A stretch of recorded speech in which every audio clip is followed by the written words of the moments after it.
বিসমিল্লাহির রহমানির রহিম। আসসালামু আলাইকুম। কেমন আছো তোমরা সবাই? তো আজকে বিকাল 4টা থেকে ভিডিও শুরু করলাম। সারাদিন সময় পাইছি, আমি শুধু শুয়ে বসেছিলাম, একদমই কোনো কাজ করি নাই। আসলে অনেকেই নাকি আমার মতো গোছায় কাজ করে না, তারপরে তোমার কি বলে, কোনো রকম কাজ করলেও সংসার চলে যায়, এরকম কথা আসলে সবসময় শুনি। তো ভাবলাম যে আজকে দেখি কাজ না করে শুয়ে থেকে কী অবস্থা হয়। এই যে আমার জানটা বের হয়ে যেতেছে এখন সেই কাজগুলো করতে যায়। এই মাত্র বিছানা উঠাইলাম। এই বিছানাটা সকালের বিছানা উঠাই নাই, উঠায় যে গুছাবো সেটা করি নাই। তার কারণ হলো তোমার রাত হয়ে গেছে, মানে যাচ্ছে। তো একদম বিছানা পাইরাই নিলাম। আর এই যে জামা কাপড় জমা, এগুলো সব ধুবো। খুবই অগোছালো অবস্থা, তোমাদের একটুখানি দেখাই তাইলে বুঝবে।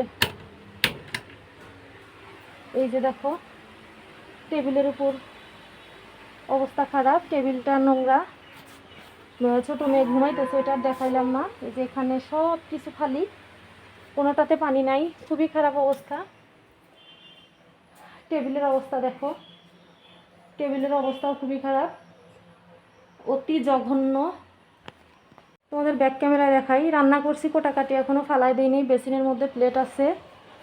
টেবিলের এই অবস্থা, বৃষ্টি নামছিল, এখান থেকে পানি দিয়ে ভাসে গেছিলো, সেখানেও নোংরা অবস্থা।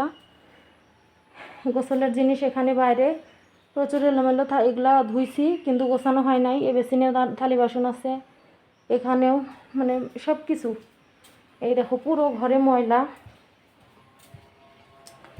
কি বলবো তোমার। আর বাইরের অবস্থা দেখো, সকালের বাসি উঠোন ঝাড়ি দেয়নি।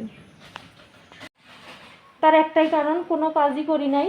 যে সবাই কাজ না করে অগোছালো রেখেও নাকি জীবনযাপন করা যায়, চলে। তো সারাদিন শুয়ে বসে শুধু কোনো রকম রান্না করছি, রান্না করে সবাইকে খাইতে দিছি। মেয়ের বাবা অস্থির হয়ে গেছে যে সব এলোমেলো, ভালো লাগতেছে না। অনুরোধ করি আর কখনো বলবো না, আমিও বলবো না, কাউকে বলতে দিব না। মানে ও বলে এত কাজ করে তোমাকে অস্থির হইতে বলে কে, আর অসুস্থ হইতে কে বলে, তুমি অল্প কাজ করো, এত কাজ করা দরকার নাই, এটা টিপটপ করে রাখার দরকার নাই। আজকের দিনটা সারাদিন কাজ না করে আজান দিয়ে দিচ্ছে। ওদের সাথে পরে কথা বলি।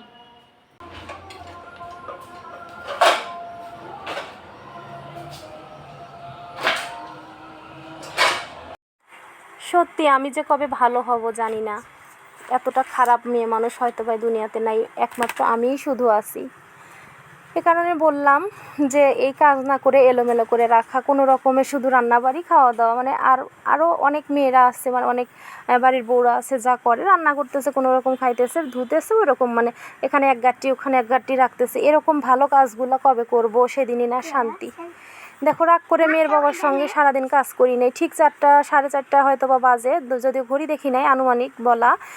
তো তখন থেকে কাজ শুরু করছি। দেখো মানে ঝড়ের বেগে কাজ শুরু করে দিছি, যেন একটুও শান্তি লাগতেছে না। যদিও শুয়েছিলাম, তারপরেও জানের মধ্যে, পায়ের মধ্যে, শরীরের মধ্যে, হাতের মধ্যে কসকস কসকস করতেছিল, মনে হতেছিল বালি, মানে ধুলাবালি যেন আমার সারা শরীরের মধ্যে লাগে আছে, এতটা খারাপ লাগতেছিল।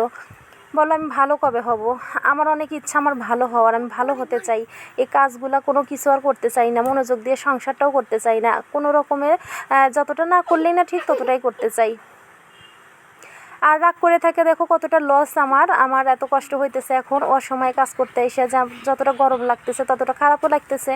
এখন একটু রেস্টের সময়, তারপরে তোমার একটু বাইরে হাঁটাহাঁটি করব, তো কোনো কিছুই হইতেছে না। ঘরের মধ্যে বন্দি অবস্থায় কাজ করতেছি, একটুও ভালো লাগতেছে না। আর বৃষ্টি হয়েছে গতকাল রাত্রে, প্রচণ্ড পরিমাণে বাতাস উঠছিল, প্রত্যেকটা জিনিসে ধুলা বালিতে অবস্থা খুবই খারাপ। এই যদি সকাল থেকে করতাম শান্তি মতো হয়ে যেত। তো যাই হোক, মেয়ের বাবা অনেকটা শিক্ষা পাইছে। শুধু বকি করে, রাগারাগি করে, এত কাজ করতে হবে না, এই না সেই না, ফুটানি আগলা ফুটানি আসলে দেখানো যেটাকে বলে সেটাই দেখায়। তো আজকে বুঝতে পারছে যে এলোমেলো রাখলে, আরও 5 জনের মতো করে রাখলে কেমন লাগে, কেননা ও নিজেও তো এলোমেলো পছন্দ করে না। তবুও লজ্জা নাই, দেখবে যে আবার অন্য সময় আবার এরকম বলবে। তবে আমি এরকমই করবো, যে যখনই এলোমেলো কথা বলে তখনই কাজকর্ম বাদ রেখে রেখে বসে থাকবো, আর বুঝাবো যে দেখো কেমন লাগে। এক সময় সকালে কিন্তু আমি রান্না করি নাই, আমি নিজেও কিছু খাই নাই, মেয়েদেরও কিছু খাওয়াই নাই, মেয়ের বাবাও কিন্তু কিছু খায় নাই। এতটা বেশি রাগ করছিলাম আজকে, একদমই আমাদের কোনো রান্নাবাড়ি ছিল না, খাওয়া দাওয়া হয় নাই। মেয়ের বাবা বাইরে থেকে কলা পাউরুটি নিয়ে এসেছিলো, একটুখানি কোনো রকম খাইছি। আসলে জিদ করেও কোনো কিছু পারি না, বিশেষ করে এলোমেলো রাখতে।